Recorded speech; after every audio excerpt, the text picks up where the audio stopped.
Terkait dengan judi online, ini juga menjadi fokus dan concern dari pemerintahan Prabowo Subianto. Bagaimana Anda melihat ancaman keamanan siber utamanya terkait dengan judi online yang bisa dikatakan ini sudah menjadi masalah klasik di tanah air?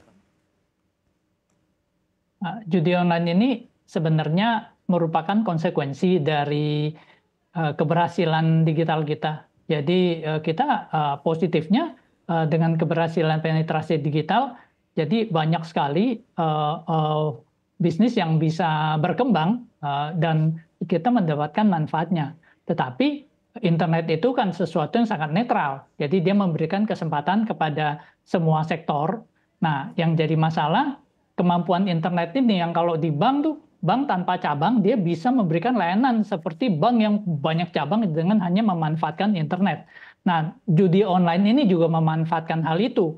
Tadinya kalau judinya tidak online, dia hanya bisa mengakses market yang terbatas, kalangan terbatas. Tetapi dengan dia mengadopsi internet ini sangat berbahaya. Tadinya masyarakat menengah bawah yang tidak mengenal judi online, lalu literasi finansial dan literasi digitalnya rendah, ya kalau kena judi kan mudah gitu, bisa dijangkau oleh judi online. Dan kita lihat hari ini ya, sangat parah dan memprihatinkan. Oke, baik. Terima kasih atas tanggapan Anda, Pak Alfons. Saya akan ke Pak Rifai. Pak Rifai, tadi Pak Alfons mengatakan bahwa memang judi online ini merupakan konsekuensi dari keberhasilan penetrasi digital. Dan tentunya terkait dengan keberhasilan penetrasi digital, saat ini penggunaan payment gateway sudah digunakan cukup sangat masif. Tapi bagaimana Anda melihat terkait dengan keamanan siber ini terutama dalam payment gateway dan juga dampaknya bagi maraknya judi online saat ini?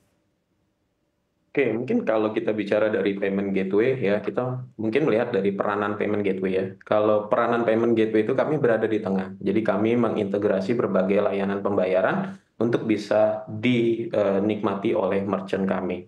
Jadi dalam konteks ini, seperti yang tadi Pak Alfons bilang, ya, dengan hadirnya payment gateway untuk membuka akses semakin luas, tentu ini dampak dari resiko yang terjadi. Dan kami melihat mungkin yang terjadi terakhir ini mengenai judi online itu dampaknya cukup signifikan karena sepertinya berkesan bahwa semuanya lewat payment gateway. Nah, ini sesuatu yang mungkin juga harus kita coba luruskan ya. Kami di payment gateway kami sudah melakukan semua proper secara KYC dan segala macam, tapi memang kita tidak bisa menutup kemungkinan bahwa memang terdapat celah ya. Di saat digitalisasi sini sudah terjadi, terdapat celah, dan hal itu yang memang selalu harus dimitigasi dan juga harus diimprove ke depannya, baik dari payment gateway maupun juga pelaku ekonomi digital lainnya. Jadi Celah apa mungkin yang kita Anda melihat lihat dari segi APGI, Pak Rifai? Gimana? Sorry. Celah seperti apa yang Anda lihat, Pak Rifai?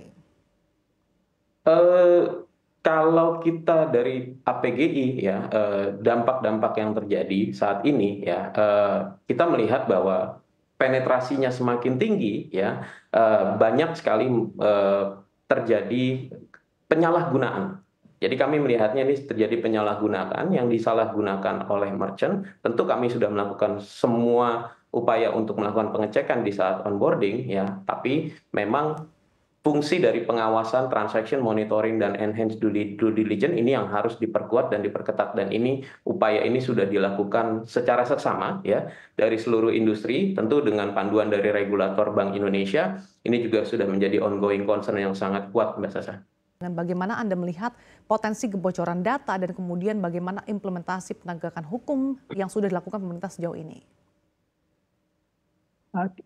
Kita melihat bahwa memang secara de facto data kita banyak bocor karena pengelolaan yang kurang baik, baik dari swasta maupun pemerintah. Dan sekarang hari ini sebenarnya masyarakat Indonesia sudah mengalami konsekuensi dari kebocoran data itu. Dari setiap kebocoran data, yang menderita itu, yang paling menderita itu bukan pengelola data. Jadi jangan Anda pikir bahwa kemarin PGN data bocor, pengelola dapat malu, mesti ada yang mundur atau apa. Tidak, yang paling menderita itu pemilik data, masyarakat. Hari ini kita lihat bahwa data kita disalahgunakan, kita diteror oleh debt collector, oleh telemarketer. Nah, dan sementara kita minta PDP diadakan itu 2 tahun, ini baru ada nih lembaga PDP-nya.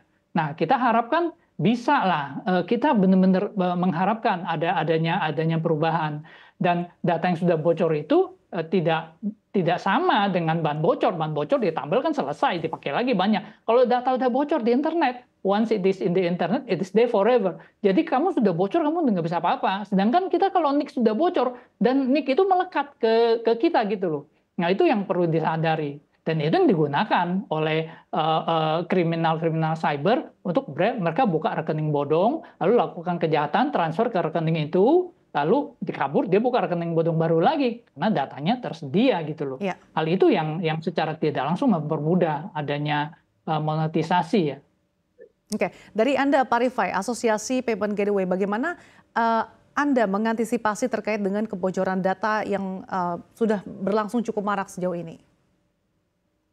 Ada beberapa metode sebenarnya kalau kita bicara di layanan keuangan secara digital ya, kita sebut sebagai 2FA. Nah, ini salah satu metode adalah two factor authentication dengan melakukan integrasi data-data yang ada. Jadi kita bicara bukan cuma melakukan pengecekan dari segi KTP maupun identitas yang ada, tapi kita juga mencoba melihat bagaimana parameter tersebut bisa dilihat. Lalu sekarang juga sudah kita perkuat dengan adanya face recognition, lalu ada live verification. Jadi itu upaya-upaya yang harus dilakukan memang untuk mengantisipasi kebocoran data tersebut. Karena saya mungkin tidak melihat sebagai kebocoran data saja ya Mbak yang menjadi loophole yang terjadi. Ya, untuk sekarang banyak sekali, kita kemarin juga lihat di berita bahwa ada data dari satu desa itu masyarakatnya disalahgunakan, digunakan untuk mendaftar rekening. Nah, hal-hal seperti ini juga sulit untuk diantisipasi. Jadi kita sudah punya data secara tersentralisasi untuk melakukan verifikasi, tapi untuk data yang disalahgunakan dan sudah tercatat sebagai data yang disalahgunakan, mungkin harus ada data repositori juga yang bisa digunakan oleh industri pembayaran untuk melakukan verifikasi apakah data ini sudah disalahgunakan atau tidak, atau mungkin harus ada penggantian data. Saya tidak tahu, mungkin ini di level pemerintah, kalau KTP orang sudah bocor, mungkin KTP-nya harus diganti nomornya, sama seperti kartu kredit lah, kartu kredit kita disalahgunakan lalu diganti oleh pihak bank sehingga tidak bisa disalahgunakan lagi. Mungkin hal-hal seperti itu yang kita butuhkan saat ini. Ya, memang dari sisi kami, dari Payment Gateway, kami berupaya untuk mengutilisasi semua ketersediaan data yang ada. Bukan cuma dari KTP, tapi untuk melakukan pengecekan SK Kemenkumham. Sekarang juga sudah banyak platform-platform yang bisa digunakan secara digital. Dan kami akan terus untuk improve selama fasilitas itu tersedia dan bisa digunakan oleh industri.